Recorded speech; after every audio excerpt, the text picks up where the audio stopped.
J'avais eu peur de sa beauté, d'objets, de ses mains rendues plus délicates par la lourdeur des bracelets et des bagues, peur du privilège qu'elle détenait de communiquer à tout ce qui l'entourait la tristesse des choses à jamais finies, peur de sa voix étouffée, de religieuse récitant des litanies.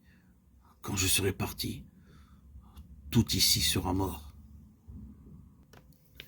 Les soirées ressemblaient à des veillées funèbres, dans la paix du grand salon, tranquillement, sans élever la voix. Il parlait du passé, des hommes et des femmes qui avaient vécu ce passé.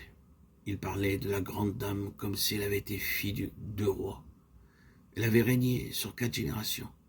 Toute sa descendance portait son prénom. Son portrait monumental était accroché dans le vestibule face à la porte d'entrée.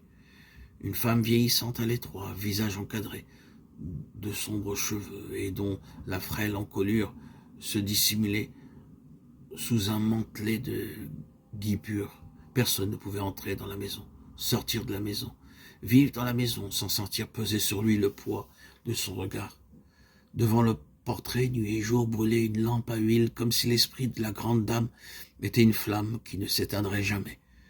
Elle était partout présente, en médaillon sur la poitrine de l'aïeul, en amazone sur le couvercle des boîtes, en filigrane sur le papier des éventails, en miniature sur les chatons des bagues.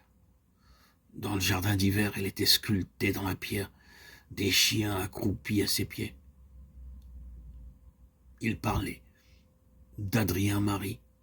Adrien Marie reposait on ne savait où. Chaque parcelle de terre était son tombeau. En tout lieu, on pouvait prier pour lui.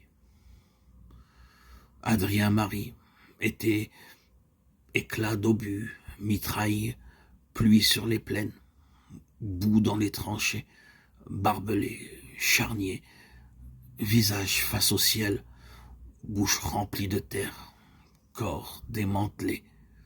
Sa veuve, elle, demeurait une jeune mariée, vêtue de satin blanc, qui était morte patiemment, jour après jour, comme si elle avait voulu que sa mort fût également la mort pacifique et sereine d'Adrien Marie. Il parlait de Constance Marie. Elle avait fanatiquement aimé Dieu. Chaque instant de sa vie était un instant d'exaltation. La Vierge la visitait. Elle traversait les murs, pieds nus, sur un globe lumineux. De ses mains offertes tombaient des roses.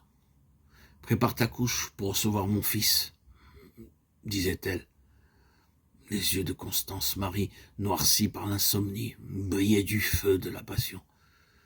Elle griffait son corps, lacérait son visage, suppliante, s'agenouillait devant le crucifié, lui donnait des noms d'idoles et de ses mains, maculées de son sang, le flanc transpercé. Il parlait des naissances, des fiançailles, des vieilles femmes et des vieux hommes qui s'étaient éteints dans la gloire d'un trépas familial. Quand l'horloge sonnait, les heures, nous croyions entendre le glas des morts, pâles de mort, comme d'autres sont pâles d'amour. Elle va à la recherche de sa propre image.